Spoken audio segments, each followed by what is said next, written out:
What's up, everybody? Jay Miller here, bringing a twofer, another Pit Reflections. It is Monday, September 16th, 2019, and I wanted to talk about the idea of who is your product for, or as they say in the marketing world, product market fit. There are plenty of podcasts in the tech scene. However, my goal with the Pit podcast was to be something that people didn't realize that they needed in their ears until they heard it. Now, I'm not claiming to be the most eloquent voice in podcast land. That's just not true. But I do my best to bring perspectives that differ from the mass audience. While everyone is talking about whether or not they purchased the latest iPhone or using the newest and latest and greatest tools in Swift or Python or other architectures, I reach out and look for the why. Why is it that you choose to use the tools that you choose? Why is it that you choose to charge what you charge? Don't worry, we'll talk a lot about that in the upcoming weeks. Why is it that you don't do certain things? Why is it that you deviate from the norm? I feel like I want to ask the questions that other people cannot draw a large audience asking. I feel like I want to invite the people onto the show that people don't feel like they can get a large audience inviting. Ultimately, I just want to do whatever I want. I'm making a podcast for me. The fact that y'all come along for the ride is just a bonus.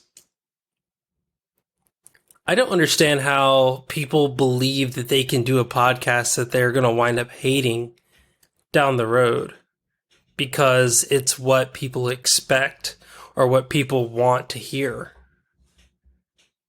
The way I see it is my community is a large group of folks who are just like me, wanting to hear conversations from people who are super interesting but may not be highlighted because they're not the world's, leading developer in insert programming language here, or they don't have a book deal. I mean, sure, some of the people I've interviewed have had book deals. Some of the people that I've interviewed are, in my opinion, some of the greatest developers I've ever had the experience to talk to. But it's often interesting to learn about what the person you might be sitting next to on the train or in traffic is doing in the tech space that you never would have had the opportunity to learn about had someone not taken the time to showcase what they were doing. That said, that's my show. What's your show about? What's your product about? What's the thing that you want to create and do? Many indie developers and business moguls and entrepreneurs will tell you you have to have a product that's going to sell. I 100% agree with them. If you're going to build a product and you're going to use that product for your livelihood, it's got to be able to generate some type of revenue. For me, that product is podcast editing, video editing, marketing for developers, and coaching and consulting for people trying to make that thing that they're wanting to make. But ultimately, if they don't make anything, not only will they not be successful, but they won't have taken that shot. What's the saying? You miss 100% of the shots you never take. And there's also nothing to say that you can't do both. Make a product that you're proud of. but also make a product that is profitable. Find a way to discover the profitability value in something that you're proud of. Last week, I did an exercise using an app called Miro. It's a great app. You should check it out, Miro.com. And I invited some people in the community to jump in and help with this. And basically, I just started brain dumping everything that I wanted to do personally with Pitt, as a business, as a brand, as a name, with podcasts, everything.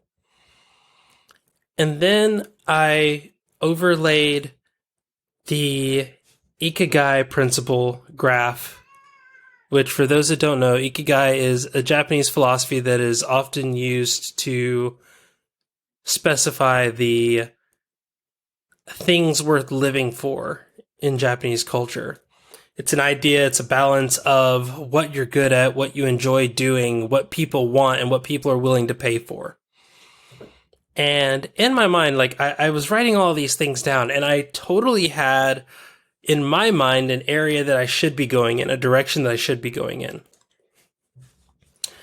And then actually applying all of those things to this principle and looking at all of the things that I liked doing, all of the things that I wanted to do, all the things that I really just wanted to avoid, at the end, what I had was completely different from where I thought I was going to end up.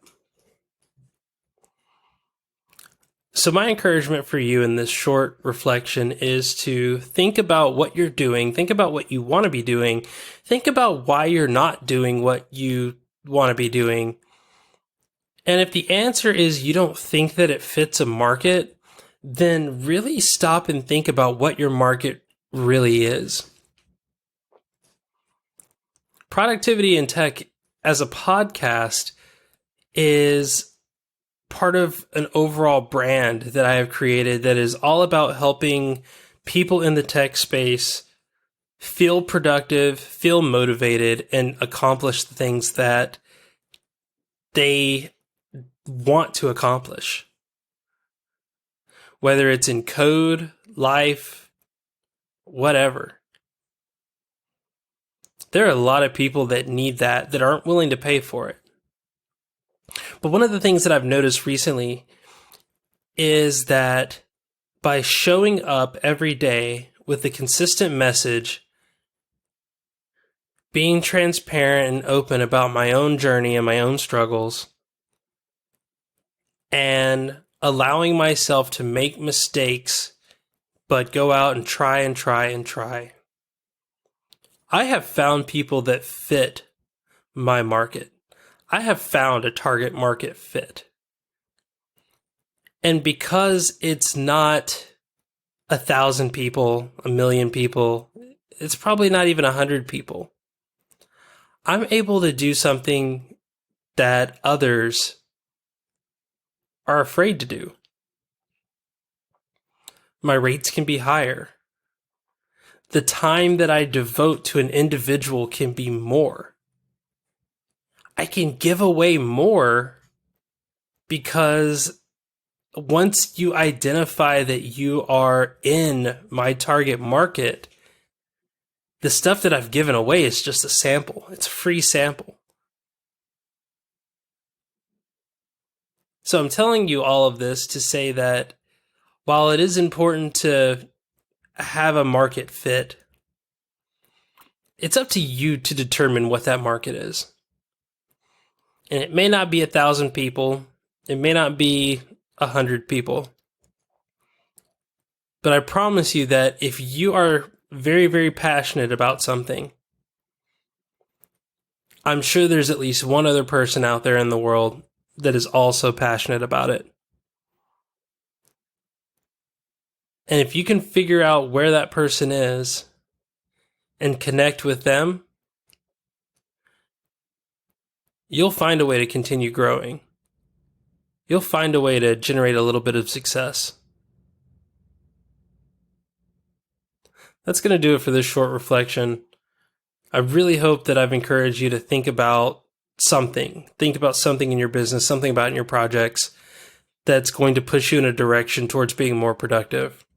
If I have, let me know on Twitter. I'm at KJY Miller. Of course, you can follow all things productivity in tech at prod_in_tech on the same.